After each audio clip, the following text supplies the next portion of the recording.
Hello my all dear student, उम्मीद करते हैं आप सब बढ़िया होंगे, ज़बरदस्त होंगे और बोर्ड की एज वेल एज मेरी टेस्ट की प्रिपरेशन बहुत अच्छे लेवल पे कर रहे होंगे। आज हम बात करने वाले हैं मिसलिनियस की, मैट्रिक्स अलजेब्रा की। और मेरी कोशिश क्या है कि भाई जो आपका मैट्रिक्स है इसके जितने भी मिसलिनियस के क्वेश्चंस हैं जो कि टफ क्वेश्चंस हैं, जो एग्जाम ओरिएंटेड है, जो एग्जाम में आए हुए हैं, वो सारे मैं कवर करने वाला हूँ। तो अगर किसी बच्चे ने मिसलिनियस को ढंग से कर भी रखा है और किसी को बिल्कुल भी नहीं आता है, दोनों के लिए वीडियो है। कर रखा है तो रिवीजन हो जाएगी, नहीं कर रखा तो समझ आ जाएगी, क्योंकि मिसलिनियस मैट्रिक्स की बहुत इंपॉर्टेंट है, क्योंकि सारे अच्छे क्वेश्चन, सारे हेवी क्वेश्चन बेटा मिसलिनियस में ही अवेलेबल है। तो चलिए शुरू करते हैं बेटा विद द क्वेश्चन नंबर 5। आपके पास अगर न्यू एनसीईआरटी है तो आपका ये question number I think second होगा। और ये क्वेश्चन ना कई बार बच्चों को पल्ले ही नहीं पड़ता, मतलब बच्चों को यही समझ नहीं आता है कि न्यूमेरिकल बोल क्या रहा है, मतलब इसमें गिवन क्या है, पूछा क्या है, ये चीज अंडरस्टैंड करनी बहुत जरूरी है। आपसे कह रहा है कि show that the matrix B dash A B symmetric है या स्क्यू सिमेट्रिक है according as A is symmetric और स्क्यू सिमेट्रिक। तो आपको समझना पड़ेगा कि वो सिर्फ इतना कहना चाह रहा है कि बी डैश ए बी जो है ना वो डिपेंड कर रहा है ए के ऊपर। मतलब वो क्या कहना चाह रहा है कि अगर ए सिमेट्रिक है तो बी डैश ए बी भी सिमेट्रिक है, और अगर ए स्क्यू सिमेट्रिक है तो आपका बी डैश ए बी भी स्क्यू सिमेट्रिक है। बट द प्रॉब्लम इज हमें ये पता ही नहीं है सर कि ए है क्या, तो ए को हमें अज्यूम करना पड़ेगा। तो हमें यहाँ पे दो केस अज्यूम करने पड़ेंगे। पहला केस लोगे, let A is symmetric, A symmetric है, आपने एक केस ले लिया फॉर एग्जाम्पल। तो अगर ए सिमेट्रिक है तो A dash is equal to ए हो जाएगा। तो हमें क्या प्रूव करना पड़ेगा सर, हमें प्रूव करना पड़ेगा कि B dash A B is also symmetric. And how can we prove it, इसका ट्रांसपोज इसी के बराबर हमें प्रूव करना पड़ेगा। एंड हमें पता है यहाँ पे हमें क्या करना है सर, हमें लेनी है यहाँ से लेफ्ट हैंड साइड। तो बी डैश ए बी का होल डैश अगर मैं निकालता हूँ, उल्टा कर दो जी, बी डैश ए डैश बी डैश का डैश। तो मुझे पता है सर ये तो एज इट इज रहेगा। ए डैश किसके बराबर है सर, ए के बराबर है, और मैंने बोला किसी मैट्रिक्स का ट्रांसपोज उसी के बराबर होता है। तो हमें क्या प्रूफ करना था, यही तो प्रूफ करना था, which is equal to R H S, hence proof. एक चीज प्रूफ हो गई सर। एक केस और लेना पड़ेगा, एक केस और क्या लेना पड़ेगा, अभी अज्यूम करना पड़ेगा केस नंबर 2 में कि जो ए है, लेट कर लेते हैं कि ए इज स्क्यू सिमेट्रिक। तो अगर ए स्क्यू सिमेट्रिक है मेरे भोले बच्चों, तो A dash is equal to minus A हो जाएगा। तो आपने A dash is equal to ले लेना है जी माइनस ए। तो अब हमें क्या प्रूव करना है, हमें प्रूव करना है बी डैश ए बी का होल ट्रांसपोज इसका नेगेटिव टाइम्स। कॉमन सेंस वाली बात है, जो स्क्यू सिमेट्रिक होता है वो हमेशा अपने नेगेटिव के बराबर होता है। तो ए में मैंने वो मान लिया, इसमें मुझे वो प्रूव करना है। मैं कंसीडर करूंगा लेफ्ट हैंड साइड, तो मैंने लेफ्ट हैंड साइड कंसीडर किया। बी डैश ए बी का होल ट्रांसपोज, मैं उल्टा लगा दूंगा, इसको उल्टा लगाऊंगा तो कितना आएगा जी, बी डैश ए डैश बी डैश का डैश। तो अल्टीमेटली सिचुएशन क्या क्रिएट हो जाएगी सर, ए डैश तो सर किसके बराबर है, दैट्स माइनस है, तो यहाँ पे बी डैश तो रहेगा, यहाँ माइनस ए आ जाएगा, ये बी हो जाएगा, वो माइनस आगे आ जाएगा। तो ultimately which is equal to right hand side, hence proved. जो प्रूव करना था वो बहुत इजीली प्रूव हो गया। It's a very beginning question of miscellaneous which is very important. देखो अगला न्यूमेरिकल है तो बड़ा इजी, बट मैं ना आपको इसके अंदर एक बहुत इजी ट्रिक बताऊंगा। मतलब मैं ये बताऊंगा कि आपको ना इसको पूरा मल्टीप्लाई नहीं करना।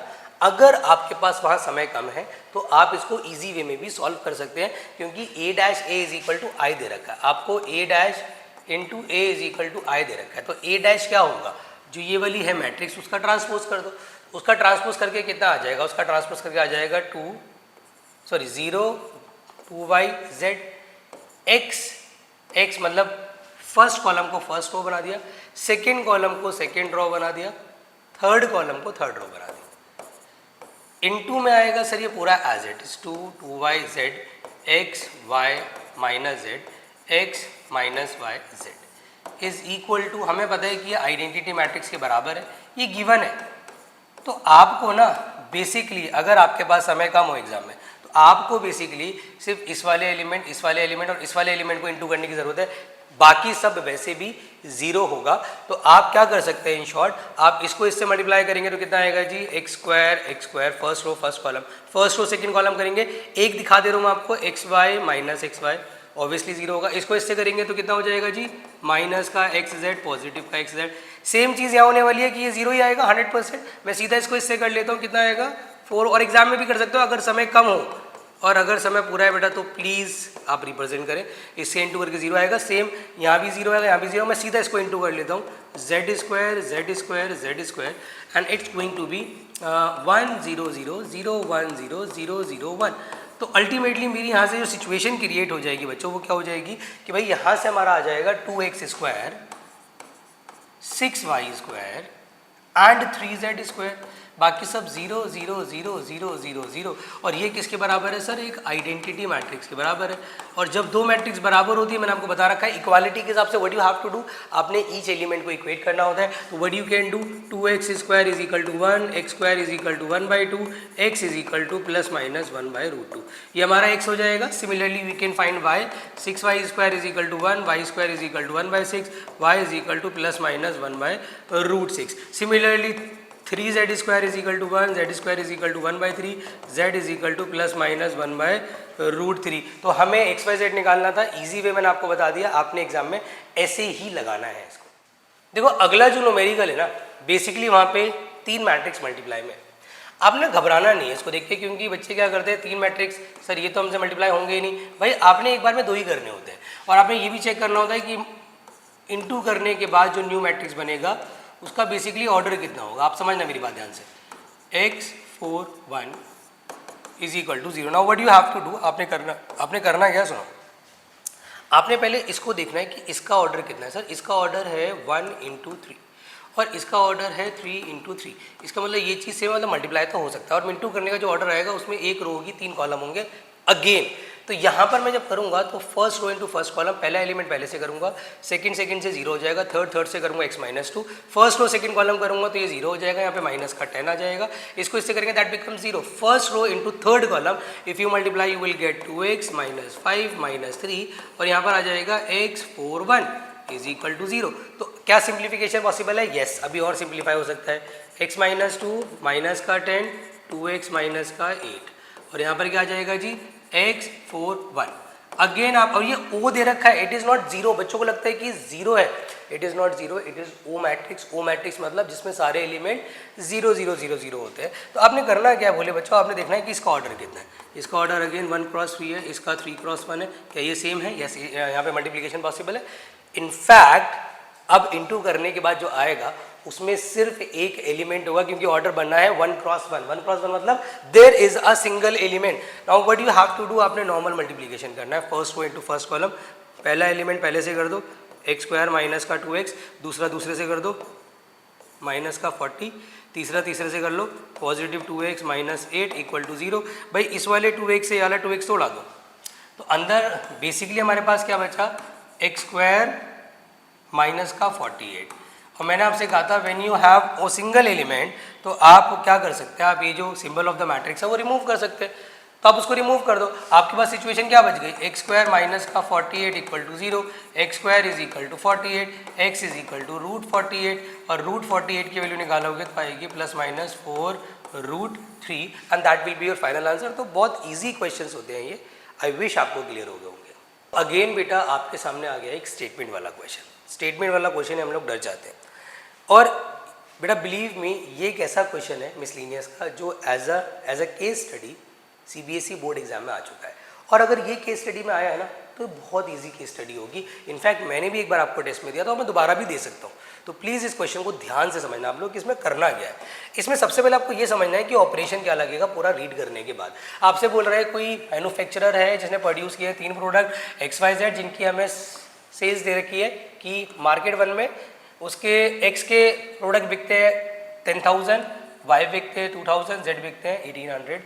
फिर उसके बाद अगेन दे रखा है 6,000, 20,000 एंड 8,000। मैं यहाँ पे एक बार करेक्ट कर लेता हूँ कि जो हमारा डाटा है वो सही है कि नहीं, एक बार मैं रीचेक कर लेता हूँ। वेट बच्चों, यहाँ पर बच्चों 18,000 है, इट्स नॉट 1,800, इट्स 18,000। इसको आप एडिट कर लेना, ठीक है। अब सबसे पहले आपने करना है क्या मेरे बोले बच्चों, सबसे पहले आपने यहाँ पे मैट्रिक्स बनाना है। How can you make the matrix, आप देखेंगे उसने बोला है कि ये जो बाकी की इन्फॉर्मेशन है बाद में देखेंगे, पहले यहाँ पर हम बनाते हैं एक ए मैट्रिक्स, और ए मैट्रिक्स बनाएंगे हम जितने प्रोडक्ट्स उसने मार्केट में बेचे हैं। तो यहाँ पे आ जाएगा 10,000 जैसा लिखा है आप एज इट इज़ ले लो, यहाँ 2,000 आ जाएगा, यहाँ 18,000 आ जाएगा, ठीक है बढ़िया जी। यहाँ पे 6,000 आ जाएगा, यहाँ पे 20,000 आ जाएगा अगेन, और यहाँ पे आपका 8,000 आ जाएगा। ठीक है, ये मार्केट फर्स्ट की सेल है, ये मार्केट सेकंड की सेल है, ये एक्स का है, ये वाई का है, और ये जेड का, ये प्रोडक्ट्स है। चलिए अब हमें क्या करना है, जो हमारा फर्स्ट क्वेश्चन है उसमें बोल रहा है कि भैया इनकी जो प्राइस है ना, सेलिंग प्राइस, वो इतने रुपए एक्स की है, इतने वाई की और इतने जेड की है। तो अब से पूछ रहा है कि find the total revenue by using the help of the matrix algebra. देखो एक चीज़ तो कंफर्म है कि रेवेन्यू मतलब हमें कलेक्शन चाहिए, और हमें कलेक्शन चाहिए तो हम क्या करेंगे, जितने भी नंबर ऑफ हमारे पास प्रोडक्ट है उसका एक का जो सेलिंग प्राइस है उससे इंटू करेंगे।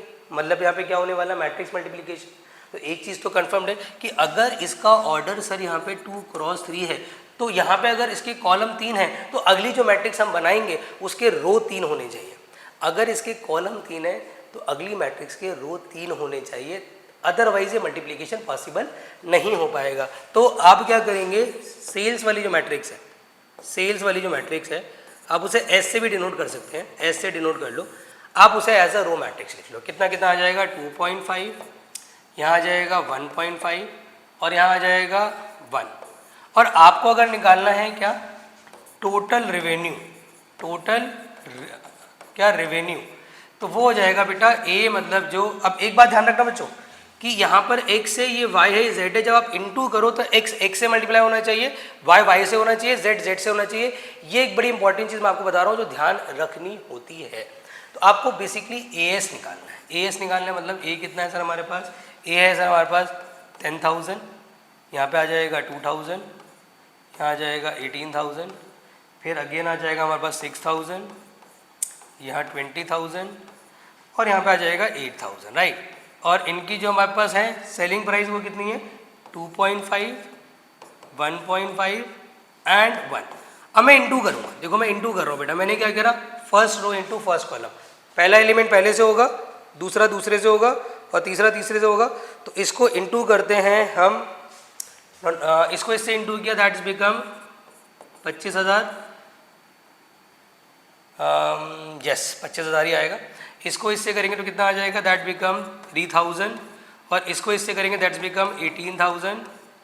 ठीक है, अब इसको इससे कर लो, इसको इससे करेंगे तो कितना बनेगा, 6,000 इंटू में 2.5, 6,000 इंटू में 2.15, 38, यहाँ से 15,000 आ जाएगा, प्लस इसको इससे मल्टीप्लाई करूँगा, पता है कितना बनेगा, ये आपका ये बनेगा 1.5 का हम कर रहे हैं 2 से, तो 1.5 को 2 से करेंगे तो हमारे 6, ये 3 आएगा, तो यहाँ आ जाएगा हमारा 3, तो ये हो जाएगा 30,000 प्लस 8,000।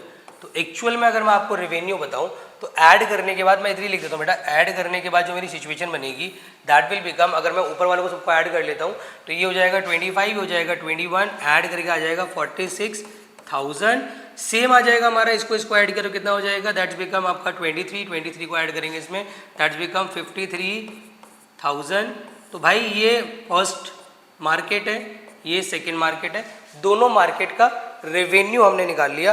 तो आई विश आपको क्लियर हो गया होगा बेटा। अब देखो अगला सवाल जो आपसे कह रहा है उसमें आपसे बोल रहे हैं कि ए हमारे पास सेम ही है, ये हमारा अभी भी ए ही है, ये हम ए हमारे पास ऑलरेडी है, इस बार हमें कॉस्ट दी है। अब कॉस्ट दी है तो कॉस्ट को हम ले लेंगे एज अ कॉलम मैट्रिक्स ले लेंगे। कितनी कितनी कॉस्ट है हमारे पास, 2 रुपये की कॉस्ट है, 1 रुपये की कॉस्ट है, फिर 0.5 रुपीज़ की कॉस्ट है, ये एक्स की कॉस्ट है, ये वाई की कॉस्ट है, जेड की। अब अगर मुझे निकालनी है टोटल कॉस्ट, टोटल कॉस्ट, तो वो हो जाएगा सर ए को मैं सी से मल्टीप्लाई कर दूंगा, वो मैं मल्टीप्लाई करके दिखा नहीं रहा हूँ, वो आप खुद से कर लेना, मैं सीधा आंसर लिख देता हूँ। इसको इंटू करने के बाद जो आपका बनेगा वो बनेगा, पहली जो मार्केट कॉस्ट है आप इंटू करके देख लेना 31,000 आएगी, और दूसरे मार्केट की कॉस्ट आएगी 36,000। ये आ रही है मार्केट फर्स्ट की कॉस्ट और ये आ रही है मार्केट सेकेंड की कॉस्ट। और आपसे उसने क्या मांगा है, आपसे मांगा है द ग्रॉस प्रॉफिट, कि ओवरऑल प्रॉफिट कितना हुआ। तो मेरे भोले भाले बच्चों, अगर आपने ग्रॉस यहाँ प्रॉफिट निकालना है तो व्हाट यू कैन डू, आपने सिर्फ इतना करना है कि टोटल रेवेन्यू जो आपके पास आया माइनस जो टोटल कॉस्ट है, और टोटल रेवेन्यू कितना आया था, एक में आया था 46,000 का, एक में 53,000 का ये रेवेन्यू था, और कॉस्ट कितनी कितनी आ रही है हमारी, दैट इज़ 31,000, और एक में आ रही है 36,000। अगर मैं दोनों को सब्ट्रैक्ट करता हूँ तो यहाँ से प्रॉफिट जो आएगा वो 15,000 का आएगा, और यहाँ से जो प्रॉफिट आएगा आई थिंक वो आएगा हमारा 14 + 3 17,000 का। तो ये हमारा नेट प्रॉफिट हो गया market first and market second का। तो आई विश बेटा आप लोगों को ये बहुत ही बढ़िया क्वेश्चन जो एज ए केस स्टडी आ सकता है अच्छे से क्लियर हो गया होगा। भाई अब बात कर लेते हैं बहुत ही बढ़िया क्वेश्चन, बहुत ही अच्छा question and the most repeated question of the miscellaneous. अच्छा क्वेश्चन क्यों कह रहा हूँ, क्योंकि इस टाइप के क्वेश्चन बेटा अक्सर आते रहते हैं। आपको एक एक्स मैट्रिक्स दी है, x is not a variable, it is a matrix. यहाँ पे 1 2 3 दिया है, यहाँ पे 4 5 6 दिया है, राइट। और यहाँ पे आपको कितना दिया है, -7 -8 -9 2 4 6। आपने करना है क्या मेरे भोले बच्चों, आपने सिंपली काम करना है कि अगर ये आपकी for example if it is a matrix, ये कन्फर्म्ड है कि ये मैट्रिक्स है, तो अगर मुझे इसको निकालना है फाइंड द मैट्रिक्स, तो एक तो मुझे इसका ऑर्डर पता होना चाहिए, और ऑर्डर के साथ साथ मुझे एक और चीज़ पता होनी चाहिए कि इसके अंदर नंबर ऑफ एलिमेंट्स कितने हैं। तो पहले मैं स्पेसिफाई कर लेता हूँ कि मैंने मान लिया कि लेट सपोज इसके ऑर्डर m क्रॉस n है, मैंने अज्यूम कर लिया, मुझे एक्जैक्टली नहीं पता, मैंने m क्रॉस n मान लिया फॉर एग्जाम्पल, और इसका ऑर्डर मुझे एक्जैक्टली पता है 2 क्रॉस 3, और इसका ऑर्डर मुझे एक्जैक्टली पता है 2 क्रॉस 3। तो एज वी ऑलरेडी नो, मुझे ऑलरेडी ये आइडिया है कि ये चीज़ और ये चीज़ 100% सेम रही होगी, क्योंकि इन दोनों को मल्टीप्लाई करके ये आ रहा है, तो ये सेम रहा होगा। तो अगर ये सेम रहा होगा तो n इज इक्वल टू 100% यहाँ से 2 आ जाएगा, तो n इज इक्वल टू 2 मिल गया। अब सर मुझे ये भी पता है कि इनके कॉम्बिनेशन से बना होगा ऑर्डर ऑफ न्यू मैट्रिक्स, तो order of the new matrix बना होगा m cross 3 is equal to, भाई ऑलरेडी जो ऑर्डर दे रखा है उसके बराबर ही तो रहा होगा, तो 2 क्रॉस 3, सर 3 से 3 काट दो तो m की वैल्यू भी 2 आ गई। सो एक चीज़ तो कंफर्म हो गई, सो ऑर्डर तो कंफर्म हो गया sir, order of x is 2 cross 2, ये चीज़ कंफर्म हो गई।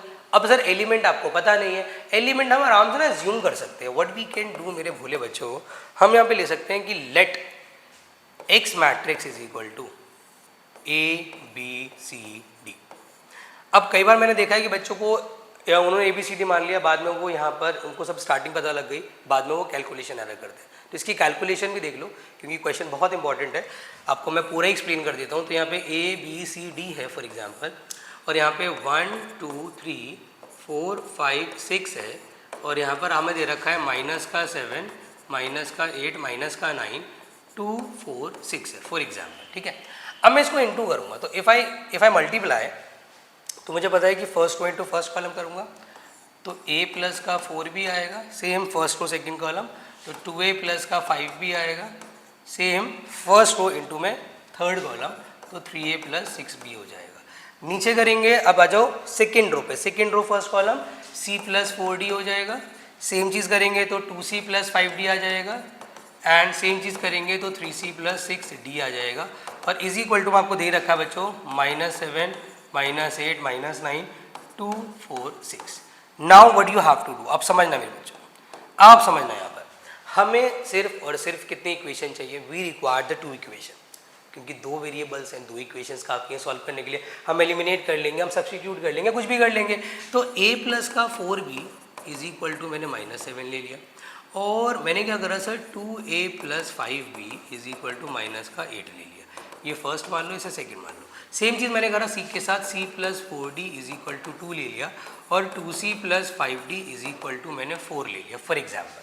चलिए सर बढ़िया, अब क्या करेंगे सर, अब एक काम कर सकते हैं बच्चों, अब एक काम कर सकते हैं, हम इसमें एलिमिनेशन मेथड लगा देते हैं। एलिमिनेशन कैसे, भाई इसको मल्टीप्लाई बाई 2 करो, यहाँ नीचे लिख दो 2a plus 8b is equal to minus का 14, माइनस माइनस प्लस, ये कट जाएगा, यहाँ पे माइनस का 3b आ जाएगा, यहाँ पे पॉजिटिव का 6 आ जाएगा, तो b की वैल्यू -2 है, और इस b की वैल्यू अगर मैं यहाँ पुट कर देता हूँ तो a की वैल्यू 1 है सर, a मिल गया। सेम चीज़ मैं यहाँ करने वाला हूँ, मल्टीप्लाई बाई 2, यहाँ आ जाएगा 2c plus 8d is equal to 4।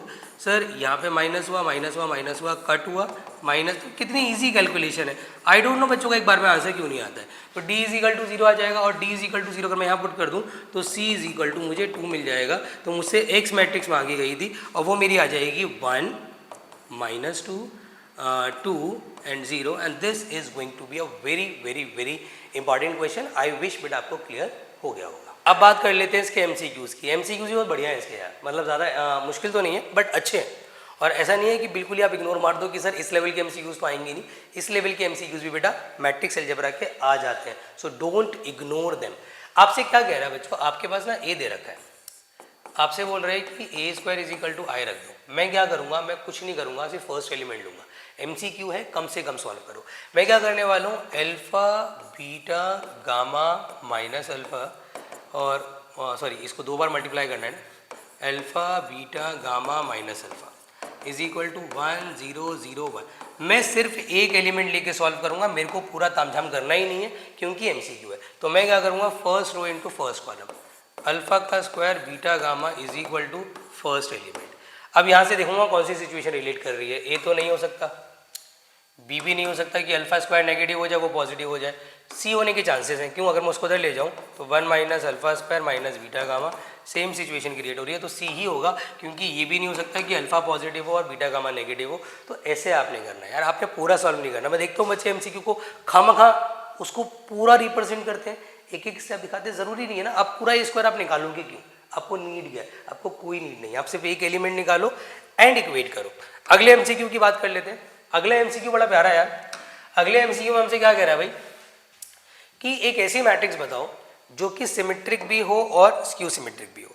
आपको पता है कि अगर कोई मैट्रिक्स सिमेट्रिक होती है तो उसके डायगोनल के दोनों तरफ एलिमेंट बिल्कुल सेम होते हैं, तो ये सिमेट्रिक है।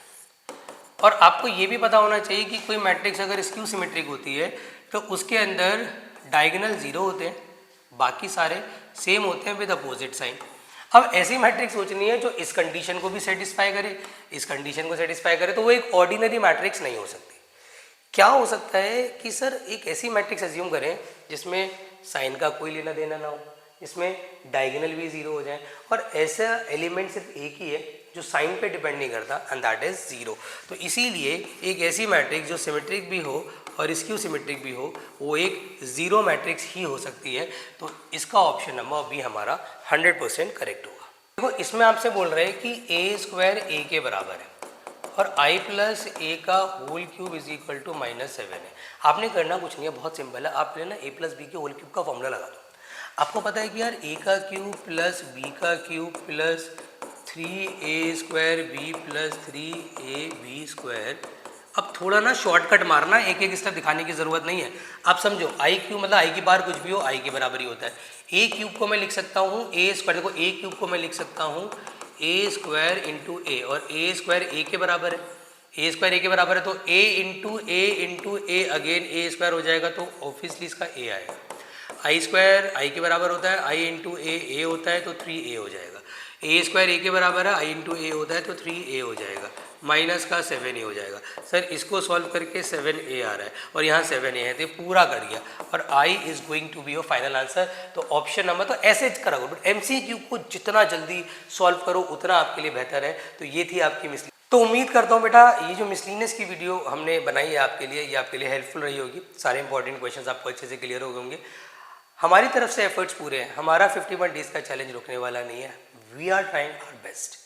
फिर भी अगर आपको कोई इंप्रूवमेंट की ज़रूरत लग रही है, आपको लग रहा है कि नहीं सर कहीं ना कहीं कोई कमी है, वीडियोस की क्वालिटी इतनी बेटर नहीं है, ये जो कैमरा क्वालिटी है उसमें इश्यूज़ आ रहे हैं, आप लोग मुझे सजेशन देते हैं, मुझे अच्छा लगता है। आप क्लास में बोलते हैं कि लाइटिंग इशू आ रहा है सर, कुछ दिखता नहीं है, मैं उस पर काम करता हूँ। आज की वीडियो में हमने काम किया, देखते हैं कि आपको लाइटिंग इशूज़ में आएगा कि नहीं आएगा, चीज़ें ब्लर तो नहीं हो रही। आप लोग की एक और शिकायत थी कि सर मैं बोर्ड पर ही घूमता रहता हूँ। मैंने इस बार ना बोर्ड पर साइड होकर के कोशिश करी है कि पहले क्वेश्चन करा दूँ फिर मैं साइड में हो जाऊँ। तो ऐसे सजेशन जो है ना हमें अच्छे लग रहे हैं, ऐसे सजेशन आप दिया करो। इससे क्या होगा कि हमारी जो वीडियो क्वालिटी है वो इम्प्रूव, हमारे जो एफर्ट्स हैं वो आपके लिए थोड़े और बेनिफिशियल्स हो जाएंगे। तो वीडियो पसंद आई है, हमारे एफर्ट्स अच्छे लग रहे हैं तो वीडियो को लाइक कर दें। अभी तक चैनल को सब्सक्राइब नहीं करा और आप न्यू है इस चैनल पे तो चैनल को सब्सक्राइब कर लें, क्योंकि हमारा 51 डेज का चैलेंज चल रहा है, क्रैश कोर्स कर रहे हैं और इसमें हम लगभग सारे ही चैप्टर्स कवर करने वाले हैं। तो मिलते हैं सीधा अगली वीडियो में जिसमें मैं आपके कराने वाला हूँ MCQs of the matrix algebra and maxima minima. तब तक अपना ख्याल रखें, खूब मन लगा के पढ़ाई करें और हाँ जो मैं हमेशा बोलता हूँ डिस्ट्रैक्ट ना हो। Bye bye.